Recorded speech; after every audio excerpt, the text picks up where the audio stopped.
And we are back with Lisa Waterslane in the studio. She comes in each week. How long have we been doing this together? I've lost count. That long. It's all just great stuff. It's all just blurs together. It's so wonderful. Well, it does blur together. Call me a small business owner.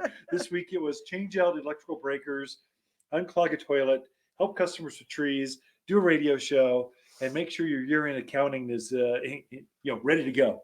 It's kind of small, but you never get bored as a small business owner. Do we need to call the ambulance? I wasn't complaining. I think it's great. I love it. So I wouldn't think of doing anything else. I came from corporate. You were a teacher. And so that's just going and teaching as at least you're trying to figure out kids and get them to get the most out. And each kid's a little different. There you get some creativity. Corporate, so many corporate jobs are like you're just a drone. It's the same thing. I don't know how people go to work every day. You just get bored. Here we deal with plants and inspiration and living, breathing things. That's true. You love coming to work every day. But now you've just depressed a lot lot of people who just go to the same office every day. Well, they're like, we'll be hiring here in a few weeks. Jump ship, come over to a good place to work. So now you've depressed everybody. It's not my fault. We love coming to work. We never get bored. We like being entrepreneurs. We like working together.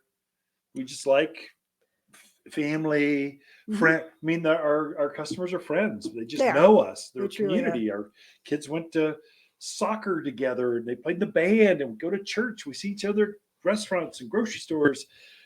I think that's small business ownership, and it's kind of a dying breed, but people go, well, how do you do that? You compete against Amazon? Go, yeah. And we eat their lunch for what we do. They don't dare. They can't do it. We're such a threat to Bezos. I know. The sliver we have left, they don't care. Anyway, this is Garden Questions. Why don't we go down that path? Okay, fine, if you want to do that. So Tammy is in Prescott.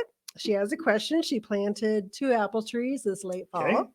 And we always push winter watering, very important, especially for newer planted trees and shrubs. But her question is, she wants to water. It's due to watering, but there's still snow around those apple trees and on the ground. She wants to know, should she wait to water those or just go ahead and water? Well, I don't think you have to water, Tammy. I love that you're a gardener. You're trying to nurse these things kind of, even when it's cold out, you're putting a parka on, you're going to have to talk to your trees. I love it. You gardeners are all the same. It's awesome. So, but I think with snow on the ground, that means there's probably some ice. There's an ice layer there. The tree is in stasis. It's just in a deep sleep. Don't worry. It's going to thaw. We're not in Michigan where it's like, I can't believe how cold those people are right now. Why do people live there? Come to Arizona where it's God's country. So here it's going to be cold and then it'll warm up. Wait till it thaws in a couple of weeks. Water it, give it a deep soak then.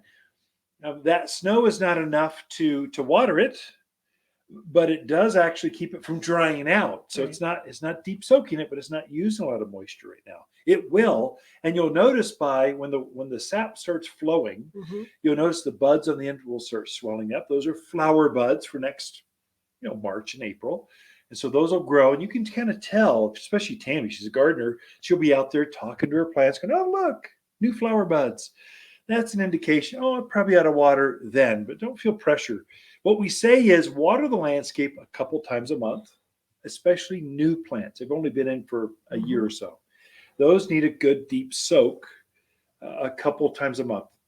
If you get a good snowstorm, you could probably take one of those out. So once a month. So you got plenty of time, Tammy. Don't feel pressured. You're good. Did I cover all that? I kind of get it. I went on and on and on. I don't know. I'm just happy she's watching after a tree. Most folks go inside and basically they close the door. As long as there's still snow on the ground, don't get too excited about having to worry and water it. But once that snow melts and it warms, we get some nice warm days. It'd be a good time to go out and do a deep soak. Yeah, probably that's good for everyone, not just Tammy, but everyone with a landscape, especially evergreens. I would say the broadleaf evergreens, red tip photinias, euonymus, those kind of plants, cotoneasters, they really benefit from winter watering. Otherwise, we can get what's called winter kill. That is the tops of that hedgerow will burn off. So as a plant, if it's dry and it gets real cold, that's when damage is done to plants. It's not the cold, it's the dry with the cold. That's what does damage, or winter kill, or winter burn. There's several names for it, but and it's more pronounced here in the central highlands of Arizona because we get cold, but we don't. Then we thaw out. So it's if it were up in Flagstaff, the White Mountains, you get cold, you stay cold. Here we get cold and then we warm up, and that's where it's Phoenix. You're watering all the time. It's always warm. So just a difference. Okay. All right. Next question is from Craig. He lives up in the Ponderosa Park area. Cold country. Cold Way country. Up there, yeah. Something has been eating the bark off of his pine trees. Okay. And he wants to know, he has not seen any critters, animals out there, but could it be an animal? And is this detrimental to the trees? Yes, Greg, it's bark is missing from your tree. Yes. And what that is, porcupines, they don't hibernate like a lot of other plants. They'll actually roam around. They're nocturnal. They come out at night. Great big old, it's a big, looks like a beaver with like spines on it. It's huge. It's a big animal. But they come out, they just slowly wander around the backyard, and they like the colder areas. And they'll plop down at the base of a tree, and they're bark eaters. That's their main. They'll peel the bark off and eat the cambium layer, the sweet wood underneath. That's their main diet. And so the telltale signs are peeled off bark. And if you don't get on it, what they'll do is they'll peel off all the bark. They'll girdle the tree, and you'll go, oh, it lived. But then next spring, it will flush out and bloom like crazy and then quickly die, just like that. And so you do want to get on this. What you'll do is come into the garden center. We've got some tree sealer or pruning paint. There's a couple names. This is black stuff. You have to recreate some artificial bark over the damaged area, probably fertilize it, and then keep the porcupines off of that area. The way you do that is chicken wire or a piece of PVC, it's just a drainage pipe, split in the middle, kind of going over something, a barrier to keep them off of that. Maybe the tree sealer will do it by itself, but I would still probably not. Put a barrier protect up. the bark that's still there. Yeah, protect it, and then that'll discourage them. Have the porcupines go to your neighbors, eat their trees. Now they'll love fruit trees, elms, They're not poplars, particular. They'll eat aspens. Yeah, they like that leafy, deciduous stuff. The things that lose their leaves, they really like those. So elm trees, they'll eat all those. So kind of get on it. Yeah, and people, I don't know how many times I'll go, oh, that's porcupine damage. Oh, we don't have porcupines. I know. Every time you tell some folks it's porcupines, they're going, believe, we've seen this hundreds of times. Right. They are out there, folks. Trust us. They're out there. Okay, I think we got time for one more question. So Scott bought a spruce to use as a Christmas tree this year. He wants to know how long he can wait before he plants it. Can it stay in the bucket? Yeah. And then how often does it need to be watered while it's still in that bucket? Sure. So Scott, don't feel pressured. It's not growing right now. It's not rooting. It's sitting there. It's enjoying the cold.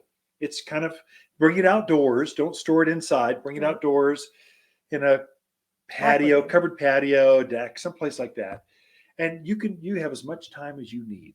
So I would say get it in the ground before it flushes new growth would be ideal.